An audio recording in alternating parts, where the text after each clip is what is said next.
চৰম দুৰ্ভাগ্যজনক কথাটো হ'ল যে বৰ্তমান এই বিটিআৰ নামৰ চৰকাৰৰ অধীনত ইয়াৰ মানুহসকলো সুৰক্ষিত নহয়, ইয়াৰ বাসিন্দাসকল যেনেকৈ সুৰক্ষিত নহয়, একেদৰে আমি দেখিছো বন্য জীৱ জন্তুবিলাকো আজিৰ তাৰিখত সুৰক্ষিত নহয়, অসুৰক্ষিত হৈ পৰিছে।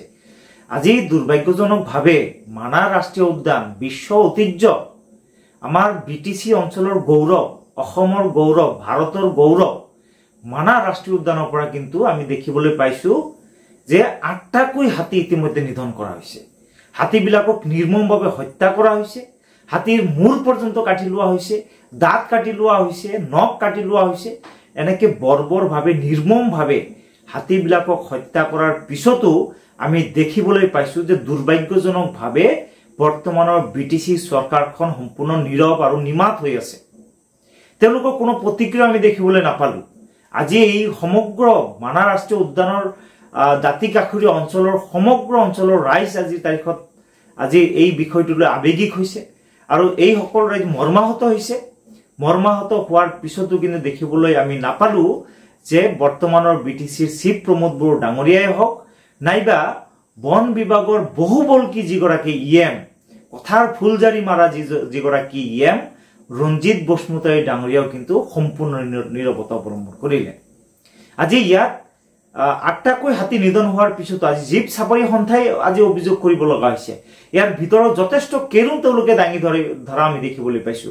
বিভিন্ন দল সংগঠনে প্ৰতিক্ৰিয়া কৰা আমি দেখিবলৈ পাইছো।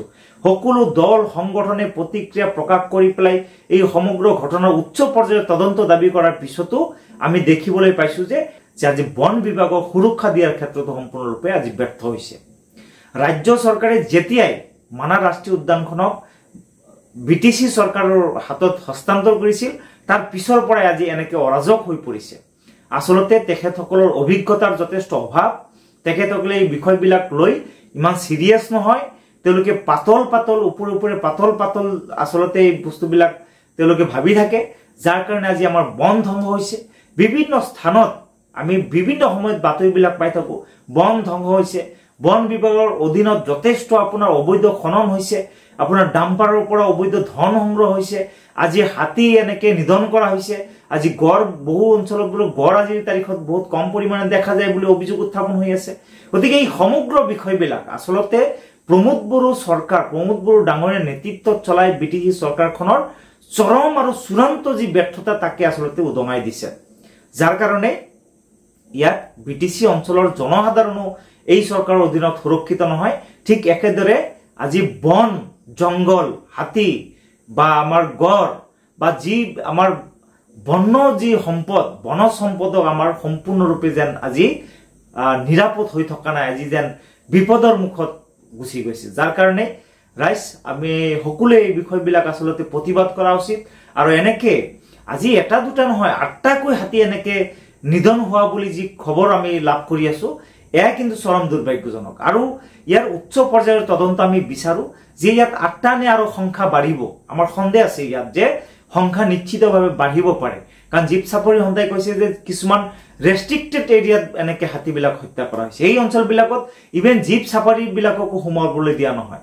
সেই অঞ্চলত আৰামছে ইয়াত কি আচলতে চোৰাং চিকাৰীসকলক বিশেষ ব্যৱস্থা কৰি দিয়া হৈছে নেকি বুলি আজি প্ৰশ্ন উত্থাপন হৈছে, যাৰ কাৰণে ৰাজ্য চৰকাৰে ইয়াৰ ওপৰত উচ্চ পৰ্যায়ৰ তদন্ত কৰিব লাগে বুলি আমি দাবীও জনাব বিচাৰিছো। আৰু সমান্তৰালকৈ বৰ্তমানৰ এই বিটিচি চৰকাৰখন আচলতে যিহেতু বন বিভাগ চলাবলৈ ব্যৰ্থ হৈছে, গতিকে বৰ্তমানৰ যিগৰাকী ইএম ইয়াত ৰঞ্জিত বসুমতাৰী ডাঙৰীয়া আছে, তেখেতক ইয়াৰ পৰা অতি শীঘ্ৰে তেখেতক নিলম্বন কৰিব লাগে। আচলতে আগতে দায়িত্বটোৰ পৰা আঁতৰাই দিব লাগিছিলে। ইমান দুৰ্নীতিগ্ৰস্ত, যথেষ্ট অভিযোগ উত্থাপন হৈ থাকে বিভিন্ন বালিৰ মহলৰ পৰা আৰম্ভ কৰি সকলো ক্ষেত্ৰতে দুৰ্নীতি আজি হাতীখিনিক ৰক্ষণাবেক্ষণ দিয়াৰ ক্ষেত্ৰত চৰমভাৱে ব্যৰ্থ হৈছে। গতিকে ইয়াত বহু প্ৰশ্ন উদ্বেগ হয়, বহু প্ৰশ্ন ইয়াৰ লগত নিশ্চয় জড়িত হৈ আছে। গতিকে ইয়াক প্ৰথমে তদন্তৰ স্বাৰ্থত প্ৰথমে ইএম ডাঙৰীয়াক ইয়াৰ পৰা আঁতৰাই পেলাই ৰাজ্য চৰকাৰে তদন্ত কৰিব লাগে বুলি দাবী জনাব বিচাৰিছো।